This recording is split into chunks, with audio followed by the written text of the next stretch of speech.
अब तो विक्रम भी रेडी हो गया। नील ने जोश में कहा, ये हुई ना बात, हम सब नीचे चलेंगे, जो होगा देखा जाएगा। हम जिएंगे तो साथ में और मरेंगे तो साथ में। बस करो, कुछ ज़्यादा ही हो गया। हम नीचे फंक्शन में ही जा रहे हैं, जंग लड़ने नहीं। आदित्य ने कहा तो नील ने अपने दांत दिखा दिए। सॉरी यार, वो फ्लो में ज़्यादा बोल गया। सब नीचे जाने को हुए तो देखा कि राहुल चुपचाप बैठा है। उदय ने कहा, तुम्हें क्या हुआ, तुम्हें नीचे नहीं जाना?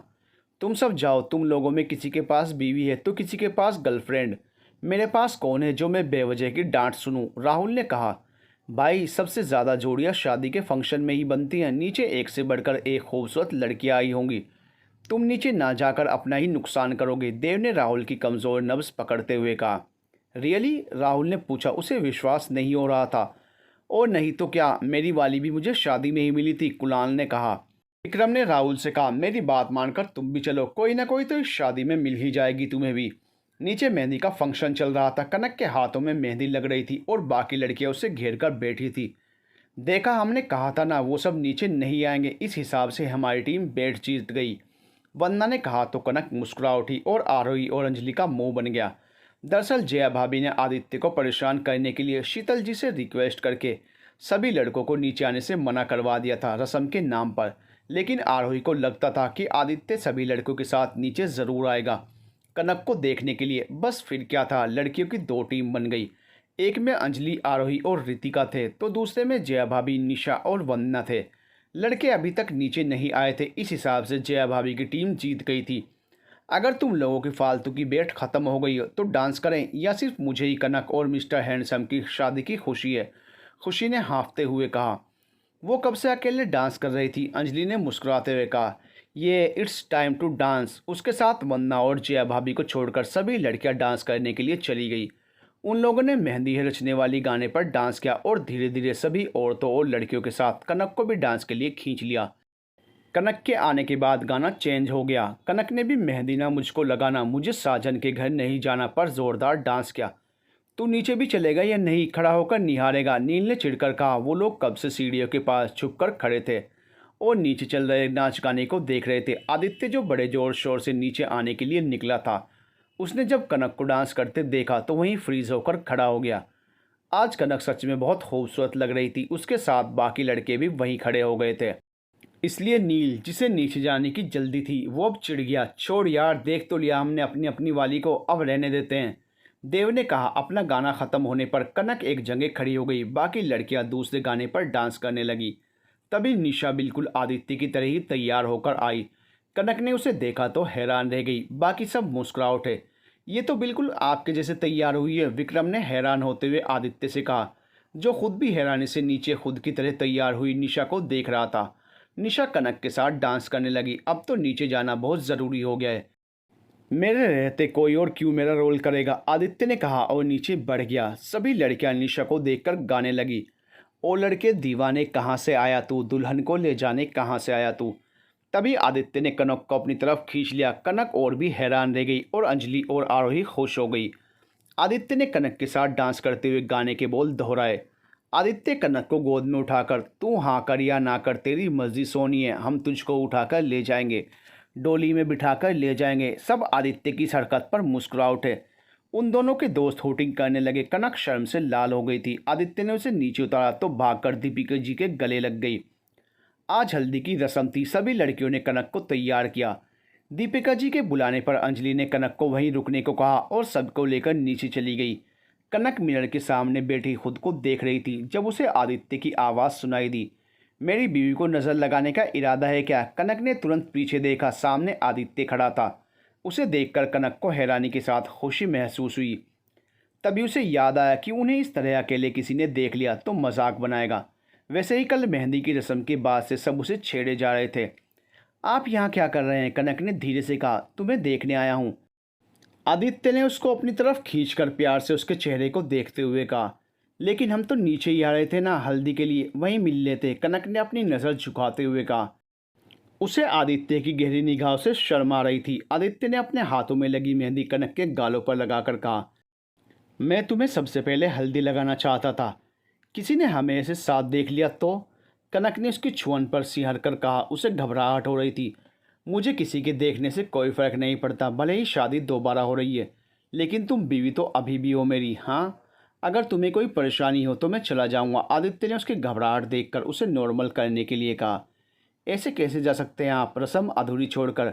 अभी तो हमने आपको हल्दी लगाई ही नहीं। कनक ने आदित्य की बात सुनकर जल्दी से कहा। वो उसे आज के दिन नाराज़ नहीं करना चाहती थी। मैं नाराज़ नहीं हूँ कनू, डरो मत, आदित्य ने कहा। वो समझ गया था कनक ने उसकी नाराज़गी के डर से ये कहा है।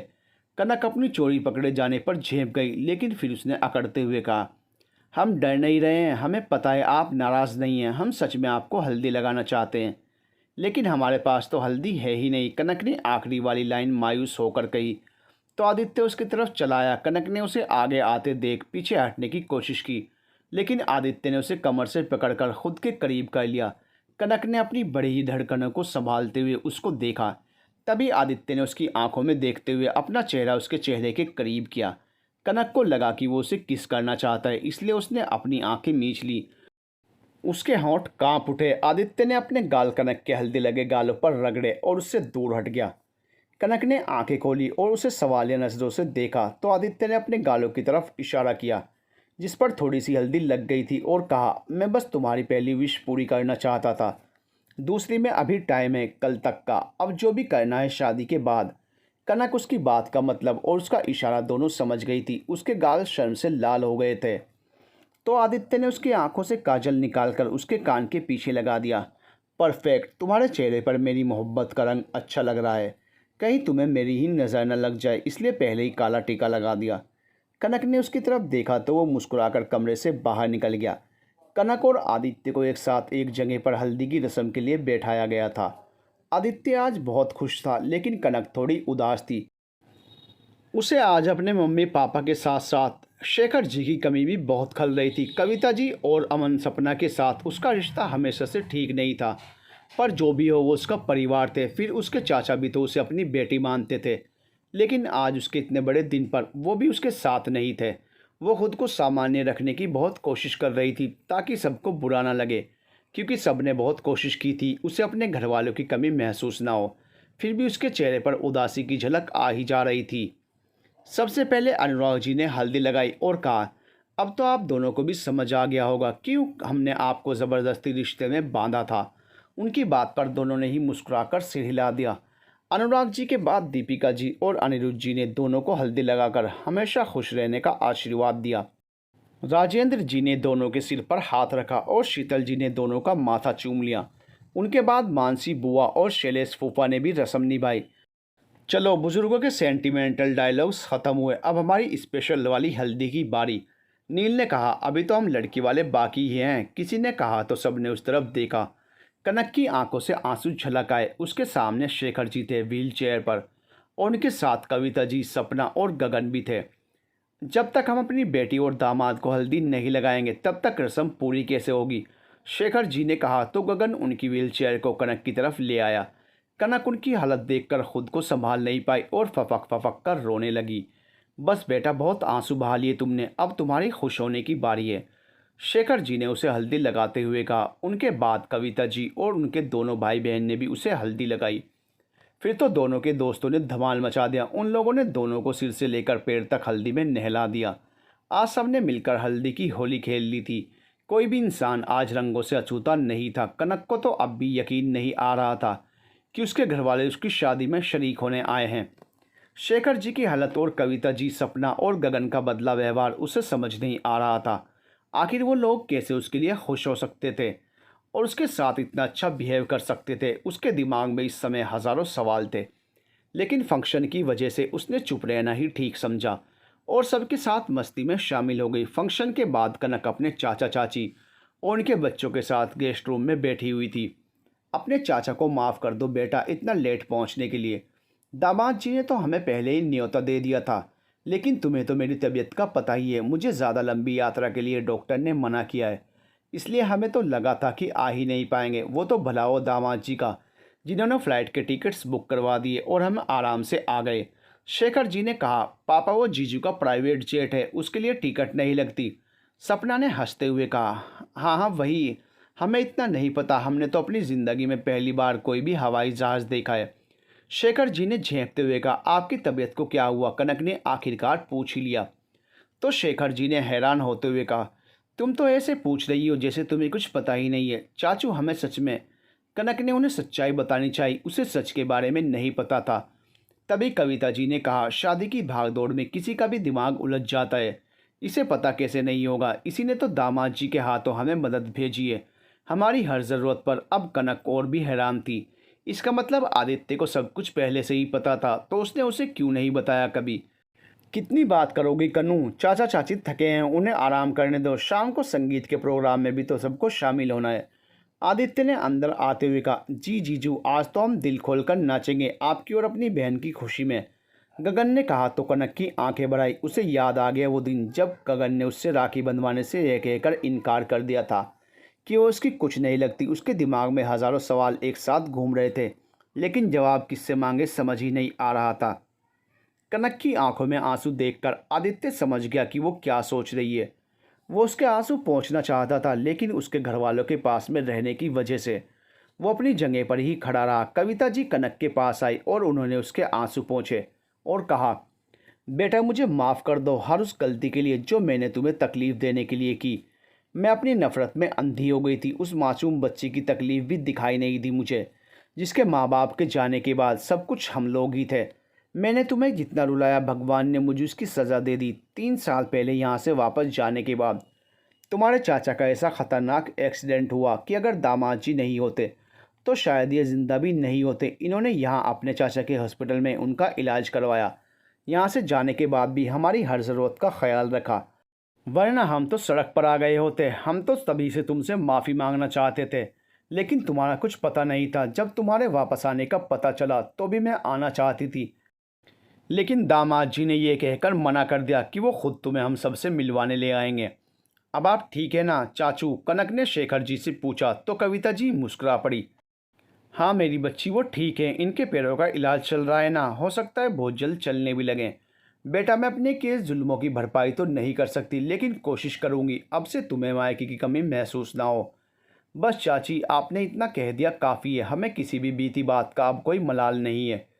कनक ने कहा तो कविता जी ने उसे अपने गले लगा। हमेशा खुश रहो मेरी बच्ची, भगवान ने तुम्हें बहुत अच्छा जीवन साथी दिया है, इसकी कदर करना। गगन और सपना ने भी कनक से माफ़ी मांगी तो कनक ने सहज भाव से उन्हें भी माफ़ कर दिया। आदित्य दूर खड़े होकर एक परिवार का मिलन देख रहा था। उसकी आंखों में भी हल्की सी नमी थी। कनक और आदित्य एक सोफे पर एक दूसरे के साथ बैठे हुए थे। उनके अगल बगल उनका पूरा परिवार और पीछे की सीट पर सभी मेहमान बैठे हुए थे। ये शाम उनकी संगीत की शाम थी। दोनों के चेहरे पर बहुत ही प्यारी मुस्कान झलक रही थी। तभी वंदना स्टेज पर आई, उसके साथ विक्रम भी था। दोनों प्रोग्राम को होस्ट करने वाले थे।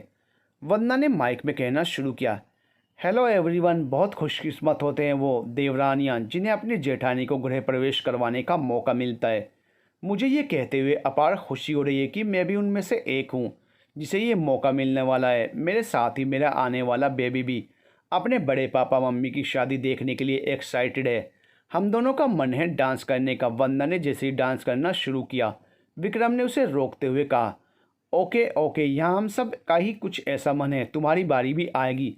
फिलहाल के लिए तुम खुद को विराम दो। विक्रम, बड़ों का प्रणाम, छोटों को आशीर्वाद और दोस्तों को नमस्कार। ये तो हम सब जानते हैं कि हम यहाँ क्यों इकट्ठे हुए हैं, इसलिए टाइम वेस्ट ना करते हुए हम प्रोग्राम को शुरू करते हैं। वरना ये कहानी उन दो खूबसूरत दिलों की है जो कल शादी जैसे पवित्र बंधन में बंध जाएंगे। प्यार में डूबे दो इंसानों की जिन्हें उनके एहसासों ने एक दूसरे से बांध रखा है। विक्रम एक दूसरे से बेशुमार मोहब्बत करने के बावजूद उनका मिलन आसान नहीं था। न जाने कितनी मुश्किलें आई उन्हें जुदा करने के लिए, लेकिन कहते हैं जिनसे मिलना किस्मत में हो वो किसी न किसी बहाने से मिल ही जाते हैं। फिर दोनों एक साथ बोले, हम यहाँ उन्हीं एहसासों से बंधे दो दिलों की दास्तान आपको सुनाने आए हैं। उसके बाद सब लोगों ने मिलकर अपने अपने तरीके से आदित्य और कनक की पूरी कहानी को स्टेज पर परफॉर्म किया, जिसे देखकर कनक की आंखों में नमी आ गई। आदित्य के चेहरे के भाव तो सामान्य ही थे, लेकिन उसके हाथों की पकड़ कनक के हाथों पर कस गई थी, जिससे कनक उसके दिल का हाल समझ गई थी। उसने अपने आंसू पोंछे और अपना दूसरा हाथ आदित्य के हाथ पर रख दिया। आदित्य ने उसकी तरफ देखा तो कनक ने अपना सिर ना में हिलाकर उसे परेशान न होने का इशारा किया। दोनों की मोहब्बत ही ऐसी थी कि दोनों एक दूसरे की खामोशी को भी पढ़ लेते थे। आदित्य भी समझ गया था कि कनक क्या कहना चाहती थी। उसने अपने होठों पर एक मुस्कान सजा ली, जिसे देखकर कनक को सुकून मिल गया। कनक के भाई और बहन डांस के बाद कनक के पास आ गए। तीनों भाई बहन एक दूसरे के गले लग गए। आज पहली बार कनक को ये प्यार मिला था तो वो बहुत भावुक थी, वो रोने ही वाली थी।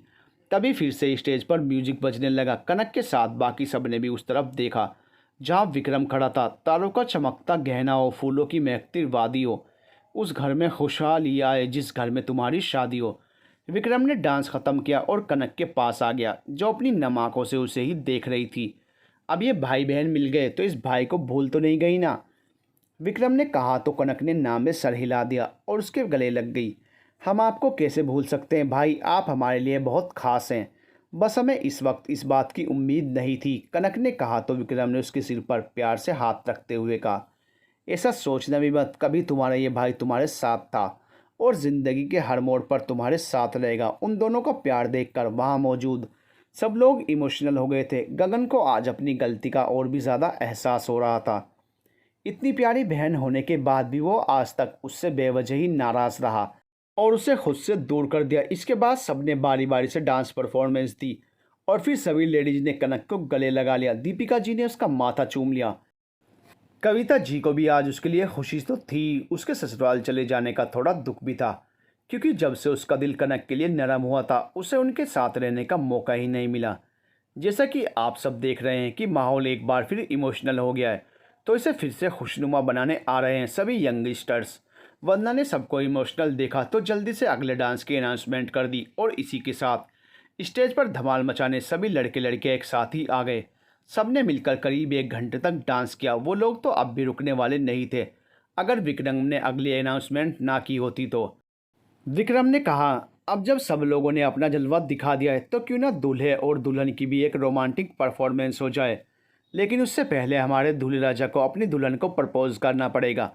आदित्य ने ये सुना तो कनक की तरफ बढ़ गया। कनक को आदित्य और अपना एक दूसरे को प्रपोज करना याद आया तो वो शर्म से लाल हो गई। उसने आदित्य को देखा जो बड़ी सी स्माइल लिए उसकी तरफ बढ़ रहा था। खुद को संभालते संभालते भी कनक की धड़कनें उसके काबू में नहीं रही। आदित्य ने उसको ऐसे घबराए देखा तो उसे समझ आ गया कि कनक के मन में क्या चल रहा है। इसी के साथ उसकी मुस्कान भी गहरी हो गई। वो कनक के सामने अपने घुटनों पर बैठ गया और अपना हाथ आगे किया तो कनक की घबराहट भी कम हुई। उसने भी बिना देरी किए उसका हाथ थाम लिया। आदित्य ने उसकी उंगलियों में अपने नाम की अंगूठी डाल दी और उसका हाथ चूमकर अपने सीने पर दिलवाली साइड रख लिया। बिना एक भी शब्द बोले उसने अपनी बेपनाह चाहत का इजहार कर दिया था। सब जोर जोर से होटिंग करने लगे। दीपिका जी और अनिरुद्ध जी की आंखें खुशी से नम हो गई। सजदे में यूं ही झुकता हूँ, तुम पर ही आकर रुकता हूँ, क्या ये सबको होता है, हमको क्या लेना है सबसे, तुमसे ही सब बातें अब से, बन गए हो तुम मेरी दुआ, खुदा जाने की मैं फ़िदा हूँ, खुदा जाने में मिट गया, खुदा जाने ये क्यों हुआ कि बन गए हो तुम मेरे खुदा। शादी का मंडप सज गया था। बारात मलिक मैंशन से होटल तक जाने को तैयार थी। कनक अपने कमरे में दुल्हन के जैसे सज धज कर बड़ी बेसब्री से अपने पियाजी का इंतजार कर रही थी। फिर एक शानदार गाने के साथ एंट्री हुई हमारे दूल्हे राजा की। आदित्य अपने दोस्तों के साथ नाचते गाते मंडप में आया। पीछे बाराती, आगे बैंड बाजा, आए दूल्हे राजा। गोरी खोल दरवाज़ा। आदित्य को स्टेज पर बैठा दिया गया था। उसके साथ ही बाकी लड़के भी थे। आदित्य की नज़रें ना चाहते हुए भी उस तरफ चली जाती जिस तरफ से कनक आने वाली थी। तेरे रास्ते में ही नजरें गड़ाने से कनक भाग कर नहीं आ जाएगी। अरे भाई, दुल्हन है वो, आज तो वो वक्त लगाएगी ही, नील ने आदित्य को चिढ़ाते हुए कहा। बिल्कुल सही कहा है, आज तो कनक मंडप में शानदार एंट्री लेगी, एकदम मेरे स्टाइल में, ललित ने अपने कॉलर झाड़ते हुए कहा। तो आदित्य ने उसे घूरा। ललित ने उसके ऐसे देखने पर अपनी नज़रें दूसरी तरफ कर ली। ओ दूल्हे राजा, आज के लिए अपना ये एंग्री यंग मैन वाला रूप आप भूल ही जाएं। आज नज़रों से अंगारे नहीं, मोहब्बत बरसाने का दिन है। भाई देव ने कहा। और नहीं तो क्या, हमारी मुँह बोली बहन और आपकी दुल्हन आती ही होंगी, तो कृपया अपना ध्यान और अपनी नज़रें भटकने ना दें। कुणाल ने कहा तो आदित्य की नज़रें वापस रास्ते की तरफ हो गई। वैसे मैंने सोचा नहीं था कि तू भी इतना बेसब्र होगा, वो भी अपनी ही पुरानी बीवी के साथ दोबारा शादी करके। नील ने फिर मुंह खोला तो देव ने उसे धीरे से एक मुक्का मार दिया और उसके कान में कहा, तुझे आज भी पिटना है क्या? थोड़ी देर मुंह बंद नहीं रख सकता?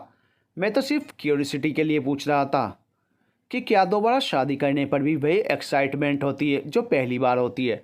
नील ने बेचारा समूह बनाकर आदित्य से कहा, क्योंकि वो वापस उसे घूरे जा रहा था। शादी पहली बार हो या दूसरी बार, अगर उस इंसान से हो जिससे आप बेतहाशा मोहब्बत करते हो तो हर बार उतनी ही एक्साइटमेंट और खुशी होती है।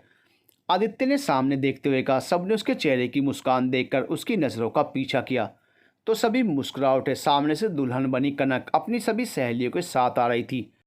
उसके ऊपर फूलों वाली चादर थी जिसके एक एक कोने को अंजलि, रितिका, सपना और आरोही ने पकड़ रखा था। बीच में कनक थी जिसे एक तरफ से दीपिका जी और दूसरी तरफ से कविता जी लेकर आ रही थी। सब उधर ही देख रहे थे कि अचानक से लाइट ऑफ हो गई। आदित्य और उसके दोस्तों के साथ घर वाले और गेस्ट भी हैरान हो गए। तभी अचानक से म्यूजिक के साथ लाइट भी जल उठी। कोई रोक सके तो रोक ले, मैं नाचती छम छम पालकी में होकर सवार चली रे, मैं तो अपने साजन के द्वार चली रे। आदित्य कनक को देख रहा था। दुल्हन के रूप में वो बहुत प्यारी लग रही थी। उसका मुंह और खुल गया जब गाना चेंज हुआ। मेरे सैया सुपरस्टार, ओ मेरे सैया सुपरस्टार, मैं फ़ैन हुई उनकी, मेरे सैया सुपरस्टार। सामने अपने दोस्तों के साथ डांस करती कनक को देखकर सब मुस्कुराने लगे और आदित्य उसके चेहरे पर तो जैसे हज़ारों वाट का बल्ब जल गया हो।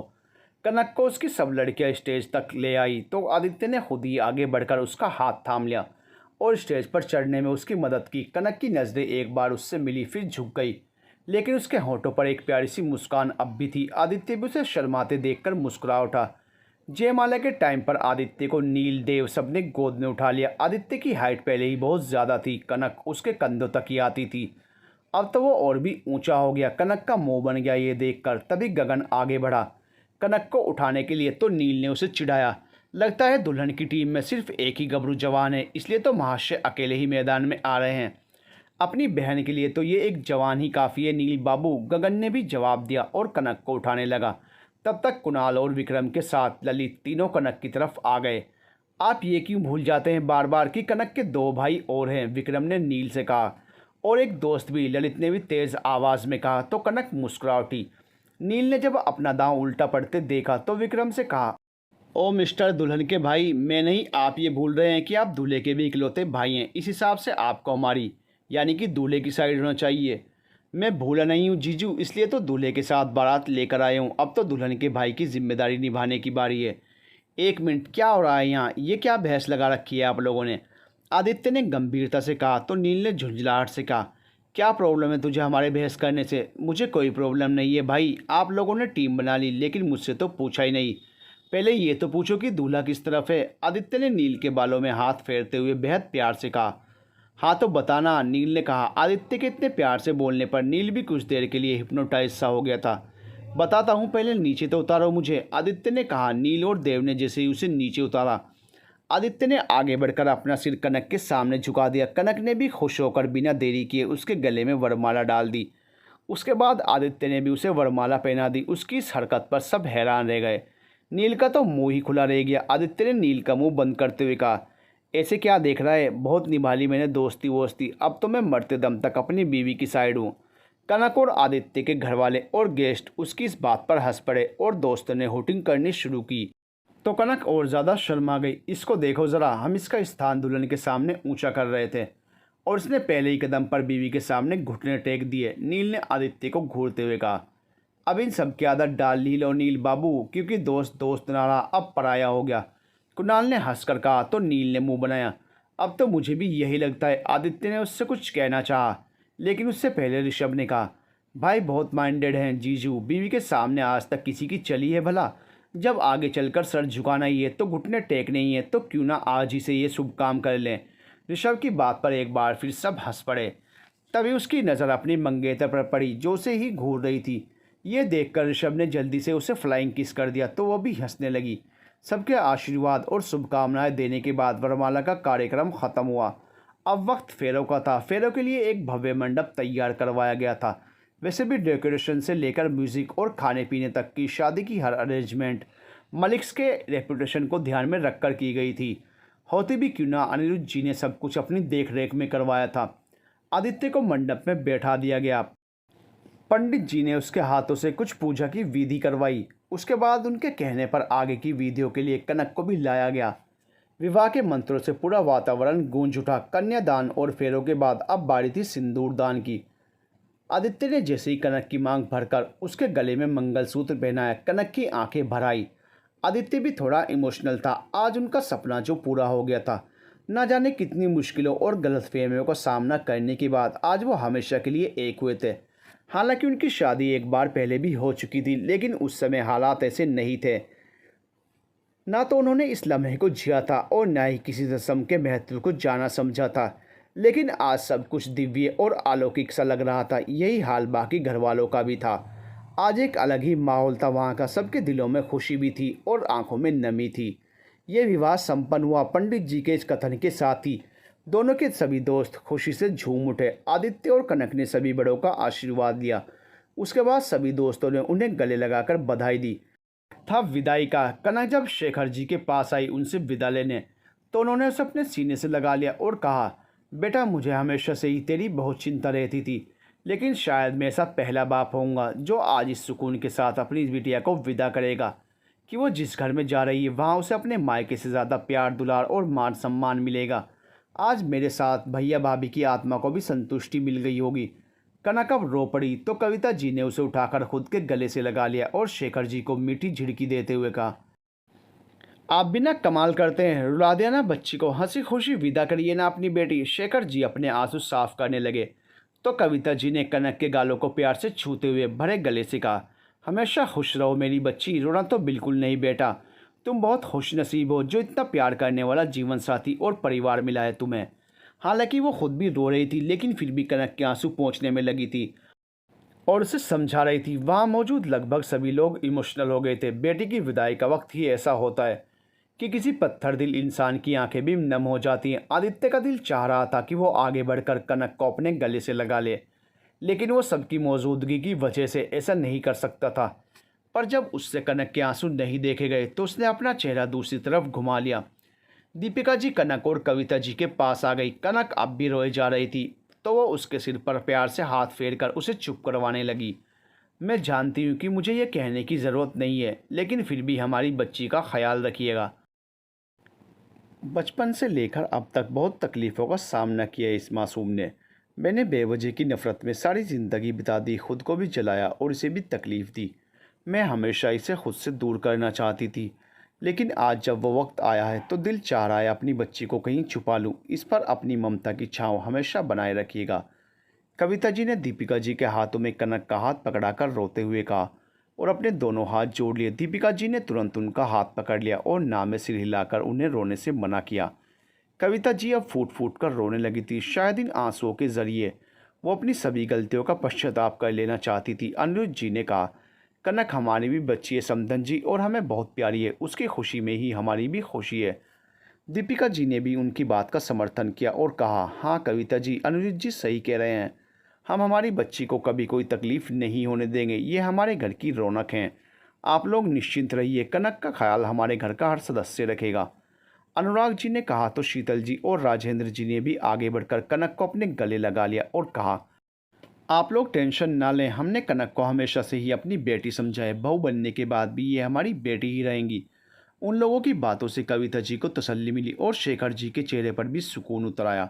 हालांकि यह बात तो वो भी जानते थे कि ना सिर्फ आदित्य बल्कि मलिक फैमिली का हर सदस्य कनक पर जान छिड़कता है। सब उसे अपनी पलकों पर बैठा कर रखेंगे।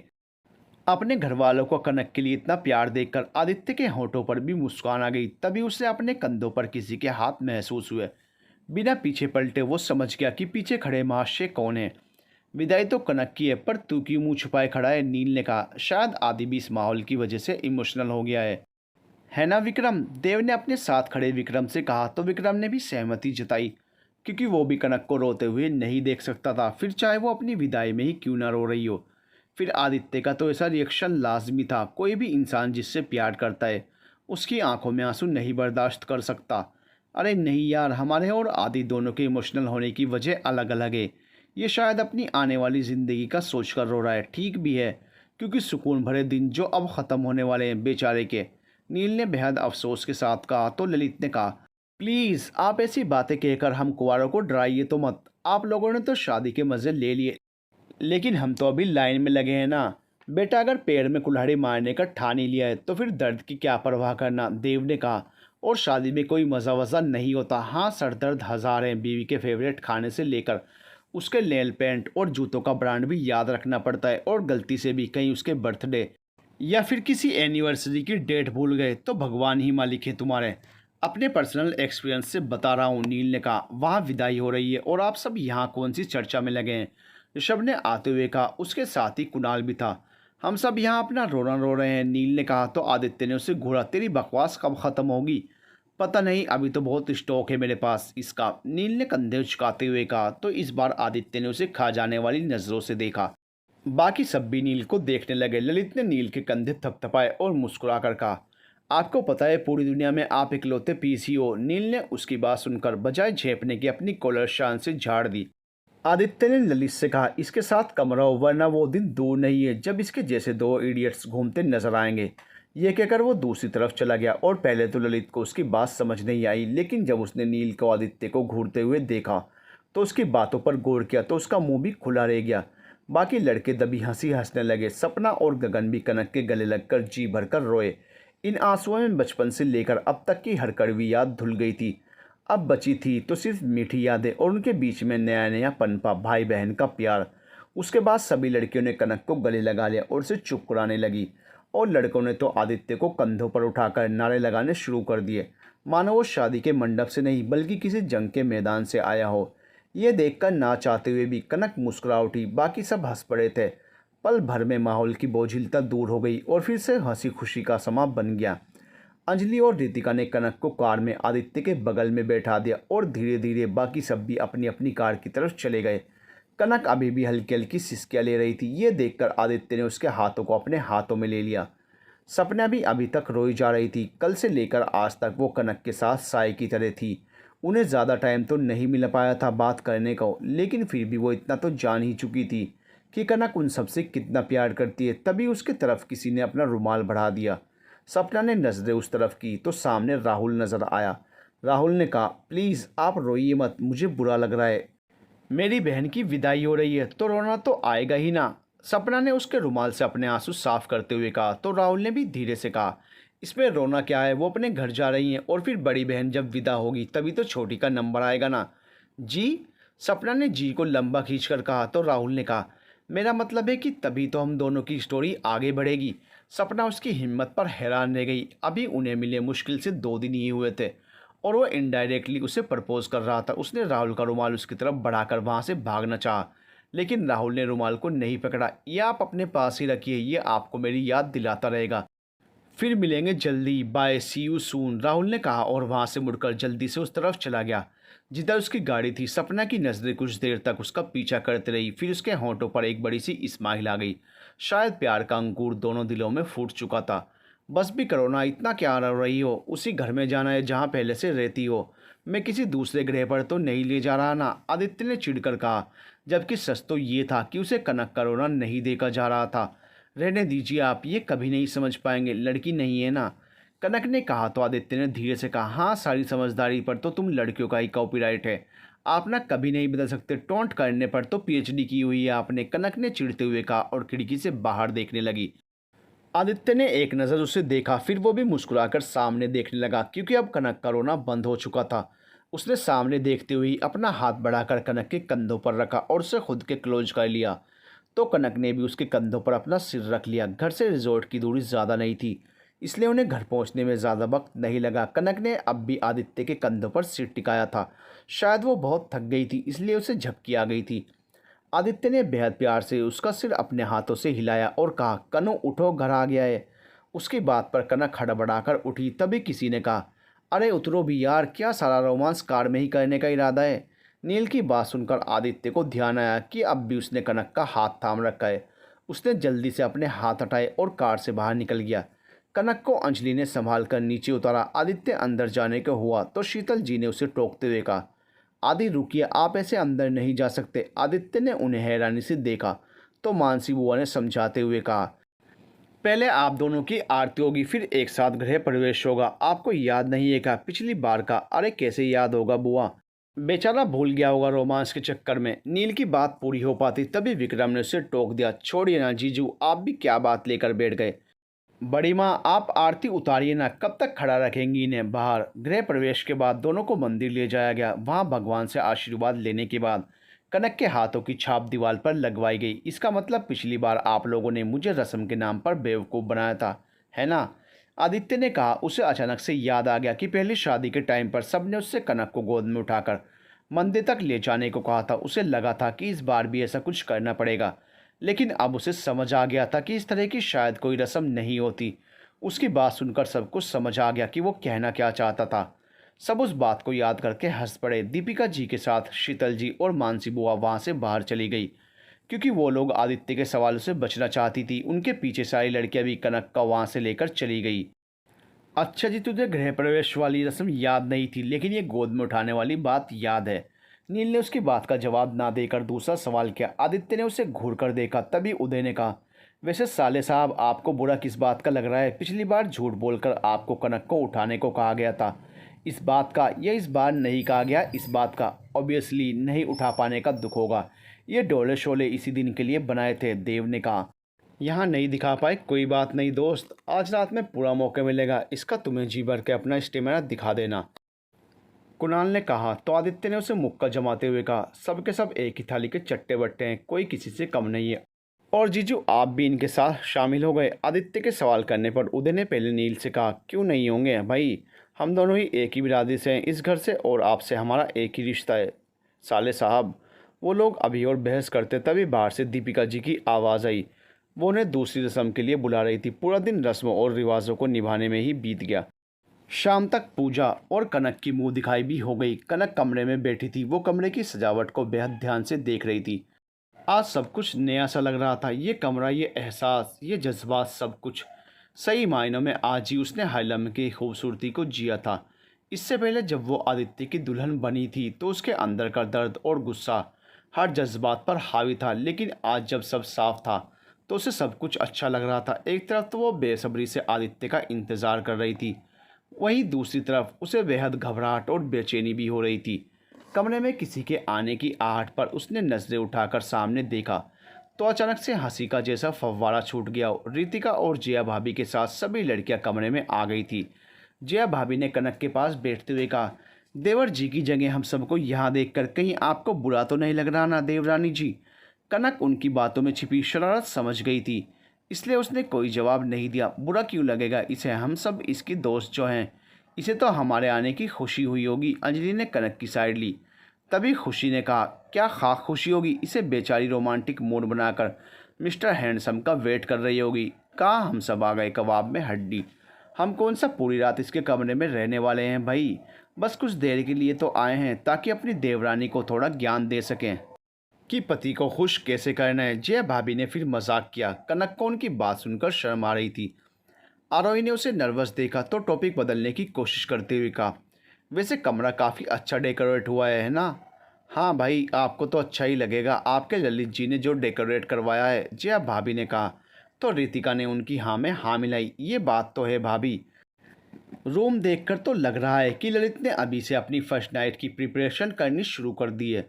सबके मजाक से कनक को बचाने की कोशिश आरोही को भारी पड़ गई।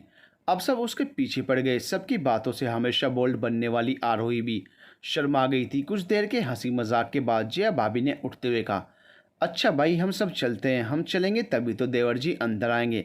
सभी जाने के लिए उठ गए। रितिका ने कनक का घूंघट निकालते हुए कहा, इसे भाई उठाएंगे, और हाँ, अच्छा सा नेक वसूल कर लीजिएगा आप इसके लिए। याद रखिएगा कि ये रात फिर नहीं आएगी और ना ही इससे अच्छा मौका मिलेगा अपने पति को अपनी उंगलियों पर नचाने का। जया भाभी ने कहा, मुझे तो नहीं लगता भाभी, कनक को कुछ भी करने की ज़रूरत है।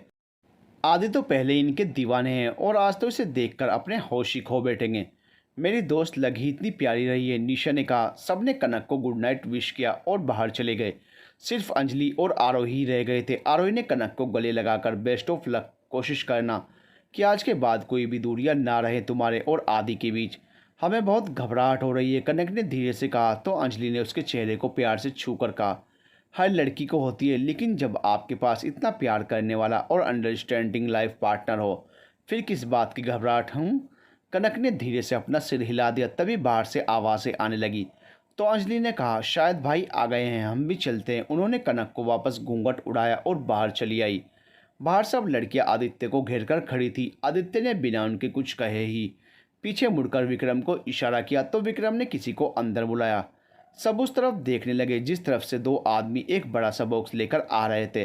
आदित्य ने सबको उस बॉक्स में से एक एक गिफ्ट पकड़ा दिया। पैकिंग के हिसाब से ऐसा लग रहा था कि जैसे उसमें कोई ज्वेलरी हो। लड़कियों को तो मौका ही नहीं मिल पाया था आदित्य को परेशान करने का या उससे कुछ भी डिमांड करने का। उनका मुंह देखकर नील हंस पड़ा। आप लोग शायद मेरे दोस्त को परेशान करना चाहती थी, लेकिन हर किसी को मौका नहीं मिलता आदित्य सिंह मलिक को परेशान करने का। आज तो बिल्कुल भी नहीं मिलेगा। लड़की ने कुछ नहीं कहा तो देव ने फिर कहा, अरे भाई हटिए भी, बेचारे ने जल्दी से अपनी दुल्हन के पास पहुंचने के लिए इतना खर्चा कर दिया, अब तो उसे अंदर जाने दे देवियों। सभी लड़कियां दरवाजे से हट गई। आदित्य अंदर जा पाता उससे पहले लड़कों ने दरवाजे पर कब्जा जमा लिया। आदित्य ने हैरानी से पूछा, अब तुम लोगों को क्या चाहिए? आदित्य की आवाज़ सुनकर सारी लड़कियां भी रुककर देखने लगी। नील ने हंसते हुए कहा, ऐसे कैसे जाने दें आपको दूल्हे राजा, पहले हमारा नेक तो दीजिए। लेकिन रस्म तो लड़कियों की है ना? आदित्य ने पूछा तो कुणाल ने कहा, है तो, लेकिन सुबह से लड़कियों को ही गिफ्ट्स और नेक दिए जा रहे हैं। हमने जो इतनी मेहनत की उसका क्या? और ऐसा क्या किया है तुम सब ने जिसके लिए तुम्हें नेक चाहिए? आदित्य ने अपने दोनों हाथ बांध कर पूछा। सब हमने ही तो किया है, देव ने कहा। तो आदित्य ने पूछा, जैसे? मैंने मामा जी के साथ सारी अरेंजमेंट करवाई है, उदय ने कहा। नील, डेकोरेशन में खाने का मेन्यू तो मैंने संभाला था। आदित्य ने विक्रम की तरफ देखा तो उसने इनकार में सर हिला दिया, लेकिन नील ने उसकी तरफ से कहा, इसने संगीत वाले फंक्शन को होस्ट किया था, पर आइडिया तो मेरा था ना। मैंने फंक्शन के लिए तैयारी करने में विक्रम की मदद भी की थी, ऋषभ ने कहा। ललित, और मैंने आपका रूम डेकोरेट करवाया आपकी फर्स्ट नाइट के लिए। आज तो मैंने कुछ खास नहीं किया, लेकिन 2 साल मैंने तेरी गैर मौजूदगी में तेरी वाइफ का ख्याल रखा था, कुणाल ने कहा। और मैंने 2 दिनों से आपकी साली का ख्याल रखा है, राहुल के मुंह से निकल गया। पहले तो सबने उसे हैरानी से देखा। उसने आदित्य के डर से अपनी आंखें बंद कर रखी थी। सब खुलकर हंस पड़े तो आदित्य, जो राहुल को देख रहा था, उसे भी हंसी आ गई। हम सब के काम तो बहुत मामूली से हैं साले साहब, असली इनाम के हकदार तो ये महाशय ही हैं, उदय ने कहा। तो आदित्य राहुल की तरफ बढ़ा, लेकिन राहुल उसके पास आने से पहले ही वहाँ से भाग खड़ा हुआ। एक बार फिर दरवाजे के बाहर हंसने की आवाज़ आई। कनक को भी सब सुनाई पड़ रहा था। वो भी सबकी हंसी सुनकर घूंघट के अंदर मुस्कुरा उठी। बहुत देर तक बाहर से उन लोगों की आवाज़ आती रही। सब शांत हो गया। कनक समझ गई कि आदित्य ने उनकी डिमांड पूरी कर दी है। कुछ देर बाद दरवाजे के खुलने की आवाज़ आई तो उसकी धड़कनें फिर बढ़ गई। वो आदित्य की कदमों की आवाज़ को पहचानती थी। उसकी सांसें तेज हो गई। कुछ ऐसा ही हाल आदित्य का भी था। उसका दिल भी तेजी से धड़क रहा था। उसने कुछ देर तक खुद को नॉर्मल करने की कोशिश की, फिर एक गहरी सांस भरकर छोड़ी और अपने कदम कनक की तरफ बढ़ा दिए। तुम्हें गर्मी नहीं लग रही है घूंघट में? ऐसी खराब है क्या? आदित्य ने बात करने की शुरुआत करते हुए कहा। वो तो चल ही रही है, कनक ने धीरे से कहा। तो आदित्य ने अपने शर्ट के ऊपर के बटन खोलते हुए कहा, अच्छा फिर इतनी गर्मी क्यों लग रही है? शायद डेकोरेशन की वजह से, कनक ने धीरे से ही कहा। तो आदित्य ने फिर कहा, ये तुम घूंघट क्यों नहीं हटा रही? जया भाभी ने कहा था कि ये पति ही हटाता है, कनक ने फिर कहा। वो थोड़ी सी नॉर्मल हो गई थी क्योंकि उसे समझ आ चुका था कि आदित्य भी नर्वस हो रहा है। मैं भी ना, कैसा बेवकूफ़ी भरा सवाल कर रहा हूँ, क्या सोचेगी कनू मेरे बारे में? आदित्य ने मन ही मन खुद पर गुस्सा किया और फिर गहरी सांस लेकर कनक का घूंघट उठा दिया। रेड साड़ी और लाइट मेकअप में वो बहुत प्यारी लग रही थी। उस पर उसकी मांग में भरा उसके नाम का सिंदूर और गले में लटकता मंगलसूत्र ये चीख चीख कर कह रहा था कि अब वो सिर्फ उसकी है, तन से, मन से, रस्मों और रिवाजों से उसकी, सिर्फ उसकी। आदित्य को खुद को एकटक देखता हुआ पाकर कनक का सारा कॉन्फिडेंस फिर से गायब हो गया। उसने शर्म से आंखें मीच ली, लेकिन बंद आंखों में भी उसे आदित्य की नज़रों के खुद पर होने का एहसास हो रहा था। तो हार मानकर उसने कहा, क्या देख रहे हैं तुम्हें? कनक के सवाल पर आदित्य ने कहा। तो कनक का दिल तेजी से धड़क उठा। उसने कहा, ऐसे क्यों देख रहे हैं जैसे आज पहली बार देखा हो हमें? तुम्हें जब भी देखता हूँ तुम कुछ अलग ही लगती हो। पहली बार मिलने से लेकर अब तक जितनी बार तुम्हें देखा है उतनी बार तुमसे मोहब्बत हुई है मुझे। आदित्य ने अपनी नज़रों से उस पर प्यार बरसाते हुए कहा। तो कनक चुप हो गई। उसे अब समझ ही नहीं आया कि क्या कहे। उसने खुद की नर्वसनेस छुपाने के लिए बेडशीट को मुट्ठी में भींच लिया। आदित्य की नज़र उसकी हरकत पर पड़ी। आदित्य बहुत देर तक उसके बोलने का इंतज़ार कर रहा था, यहाँ तक कि वो बेड से उठकर खड़ा हो गया। उस टाइम वो ड्रेसिंग टेबल से टेक लगाकर खड़ा था। काफ़ी देर बाद भी जब कनक ने ना तो नजरें उठाई और ना ही कुछ कहा तो आखिरकार उसे फिर से बोलना पड़ा, क्योंकि वो जानता था कि कनक ऐसे कुछ बोले या ना बोले लेकिन उसकी इस बात पर चिढ़ ज़रूर जाएगी। उसने कहा, जया भाभी ने तुम्हें मौन व्रत रखने को भी कहा है क्या? उसका अंदाज़ा सही था। कनक वाकई चिढ़ गई। वो भी उठकर आदित्य की तरफ आ गई। उसने गुस्से में कहा, आपको हर समय अपना मिस्टर अकड़ू वाला रूप दिखाना ज़रूरी होता है क्या? देख नहीं रहे कि हम कितने नर्वस हैं? देखा है तभी तो दूर करने की कोशिश की है। आदित्य ने मासूमियत के साथ कहा। तो कनक ने पूछा, मतलब ये कि मिसेज मलिक, अभी तक आप शर्माई सी घबराई सी थी और अब देखिए कैसे एक पल में आपकी सारी नर्वसनेस दूर हो गई और आप अपने लड़ने वाले अवतार में आ गई। आदित्य ने कनक को कंधों से पकड़कर उसका चेहरा सामने लगे आईने की तरफ करते हुए कहा और उसके गले में एक बेहद खूबसूरत सी चेन पहना दी जिसका पेंडेंट एक एक को मिलाकर बना हुआ था। कनक उस पेंडेंट को देखने में लगी थी। जब आदित्य ने उसे अपनी बाहों में भर लिया, कनक की नजरें आईने में से आदित्य से मिली तो वो शर्मा गई। उसकी पकड़ आदित्य के हाथों पर कस गई। जब से तुमसे प्यार हुआ तब से मैंने इस दिल का बड़ी बेसब्री से इंतज़ार किया है। एक टाइम तो ऐसा लगने लगा था कि शायद मेरा ये ड्रीम ही रह जाएगा। आदित्य ने आईने में देखते हुए अपनी मदहोश करने वाली आवाज़ में धीरे से कहा, जिसे सुनकर कनक का दिल शोर करने लगता था। उसने खुद को संभाल कर कहा, कैसे पूरा नहीं होता आपके साथ? ये हमारा भी तो सपना था ना। आई लव यू कनू, आदित्य ने कहा। वो अब भी आईने के थ्रू ही कनक को देख रहा था। कनक ने उसकी आंखों में देखते हुए कहा, love you too mister Malik. उसकी बात कंप्लीट होती उससे पहले ही आदित्य मुंह बनाकर पीछे मुड़ गया। नॉट अगेन यार। कनक ने उसे ऐसे देखा तो झिझकते हुए पीछे से ही उसके गले लग गई और उसकी पीठ पर सिर टिकाते हुए कहा, आई लव यू आदि। आदित्य के होंठों पर बड़ी सी मुस्कान आ गई। कनक के मुंह से पहली बार अपना नाम सुनकर उसने पीछे कनक की तरफ मुड़कर उसका चेहरा अपनी हथेलियों में भरा और उसके माथे पर अपनी बेपनाह चाहत की मोहर लगा दी। कनक भी उसकी बाहों में सिमट गई थी। आज आदित्य और कनक की प्रेम कहानी हमेशा हमेशा के लिए पूरी हो गई।